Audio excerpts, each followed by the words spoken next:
If you've been feeling like the handmade market is too oversaturated, then I hope this video can shift your perspective, because the problem often lies with the niche that you've picked, which might be what's actually oversaturated or just too generic. When you pick too generic of a niche, you risk having to compete with all of the other makers in that niche, which are often drop shippers or even Temu. And so in this video, I'm going to be sharing 5 highly specific craft niches that are profitable right now, but still underutilized. And these aren't going to be your typical ideas that you'll see recycled everywhere, but they're going to be strategic and identity driven and positioned for higher pricing. I'll be explaining why it's profitable, who it's for, and how you can create within that niche in your own unique way without blending in. Well, who am I? Hi, my name is Sterling, and I'm the artist here behind Cactus Lady Creation. And each week I share videos like this that are based on my 8 years of running my small art business, as well as my research. And so if you're interested in that, make sure that you subscribe and join up with me each week. So the first craft niche to explore are experiential craft kits for adults. And these are curated themed DIY kits that are designed to feel like a workshop experience. So right now there is a growing demand for structured offline hobbies. And according to data from Global Growth Insights, the global arts and crafts market size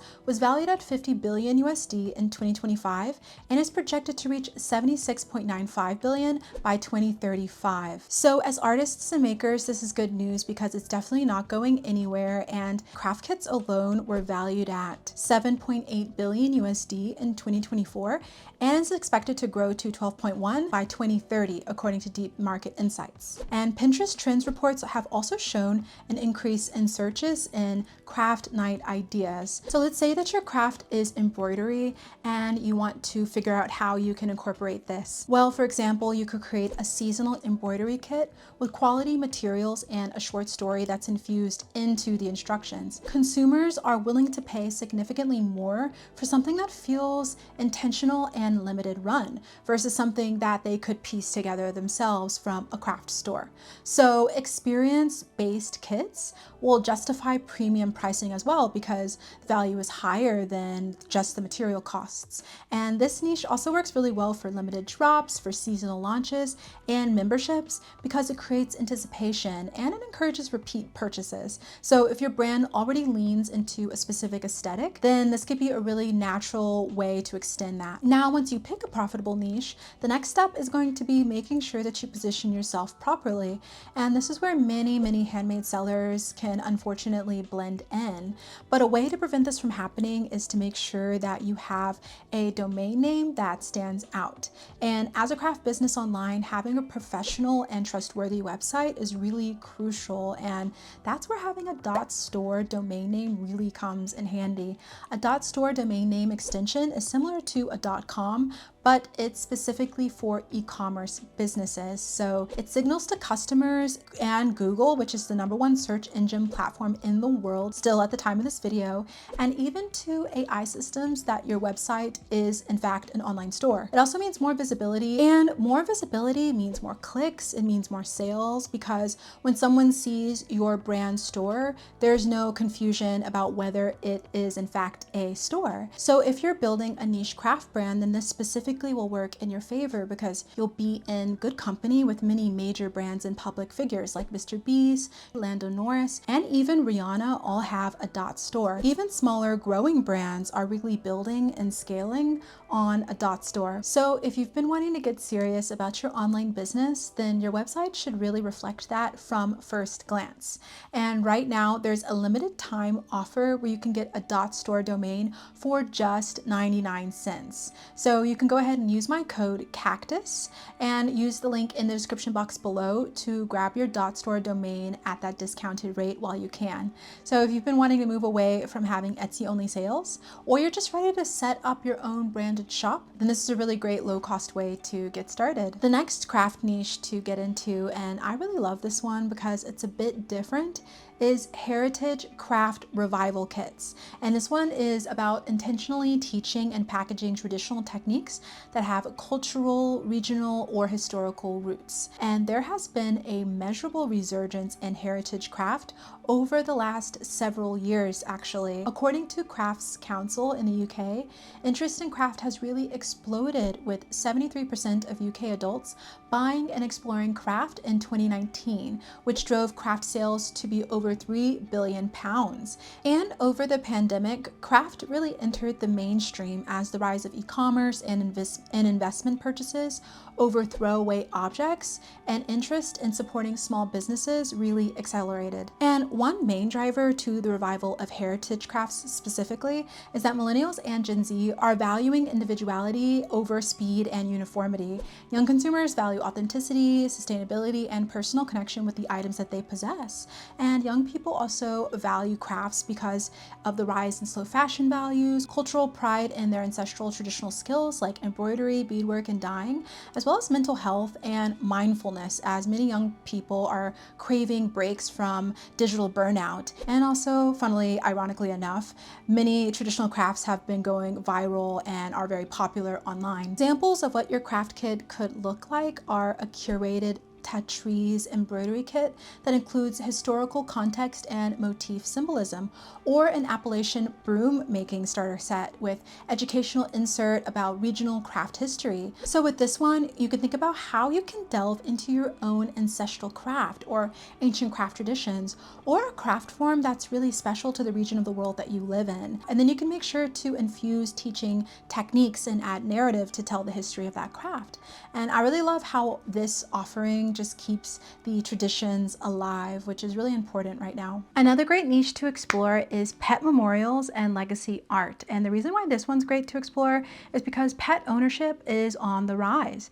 According to the American Pet Products Association's State of the Industry report, the total US pet industry expenditures reached 147 billion USD in 2023 and is forecasted to have solid year-over-year growth through to 2030.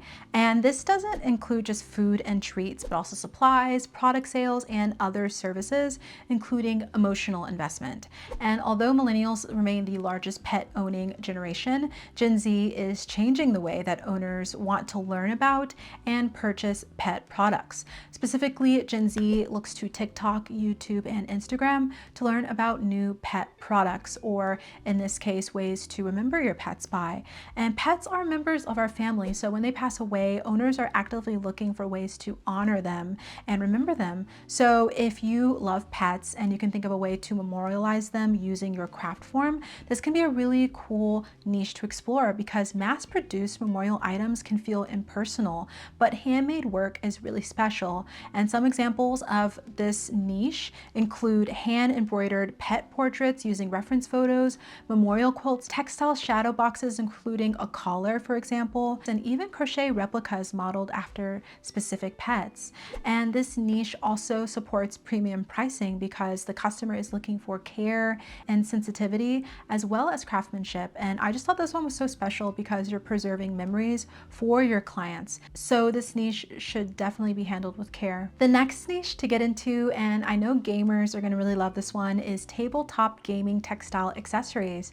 And these are high quality textile tools designed specifically for tabletop players. The tabletop gaming industry has seen sustained growth over the past several years, and according to market research from Grandview Research, the global playing cards and board games market is projected to grow from around 21.45 billion USD in 2025 to about 31.93 billion in 2030. And increased interest in role-playing games, social gaming, and hobby communities is driving that growth. Some examples of products that you could create within this niche include dice bags, crocheted or quilted dice trays, tarot-style reading mats for RPG players, and these buyers care about craftsmanship and personalization and are likely to return to purchase multiple times over time as well. So if you can create something that really enhances gameplay and helps players feel aligned to their individual aesthetic, then you'll definitely be able to thrive within this niche. Another niche to explore with your makes are creative workspace aesthetic tools.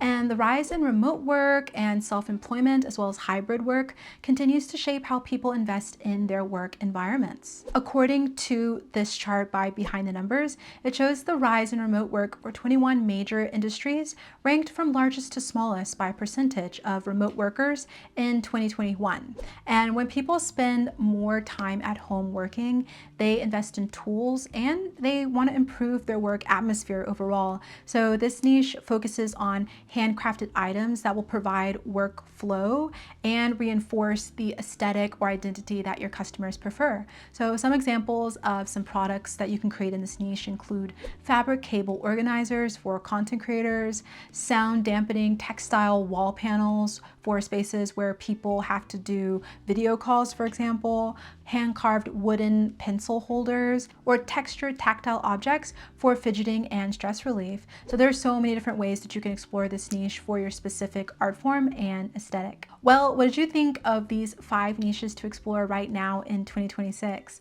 Let me know in the comments below which one of these was your favorite, or if you just even got any ideas from this list. I'd love to know in the comments below, and let's definitely keep our conversation going. And if you want to check out any of the sources and read more of any of the articles or info that I shared with you in this video, you can check it out over on my blog, which is also linked in the description box below. And if you want to see more videos like this, then definitely check out the Entrepreneur playlist next. Well, thank you for watching, and I hope you'll join me over in the next one.